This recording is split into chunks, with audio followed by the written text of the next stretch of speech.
Everyone, Dom here from the Panasonic kitchen and welcome back. This is our part 2 video to talking through the control panel on our NN-CD88 microwave. If you missed part 1, do go back and watch that. We talk through all the buttons on the control panel, but in this video I'm just going to show you a little bit about the dial at the bottom of the control panel on this microwave.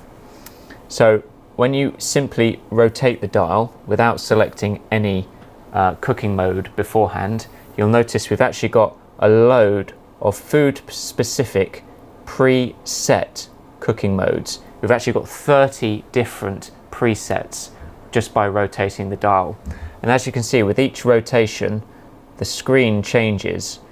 That screen gives you a whole host of information, including which cooking mode is used in that process and which accessory you'll need to use for that cooking mode. So it's really useful.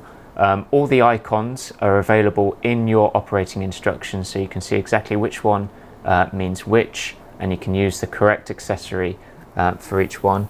It couldn't be easier to use. We've got the fresh vegetable preset here. If you want to select that, simply press the dial once and then press it again to begin the cook, and it will start straight away.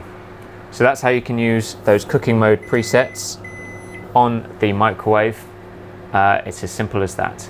So I hope this helps. Thanks very much, and we'll see you in the next video.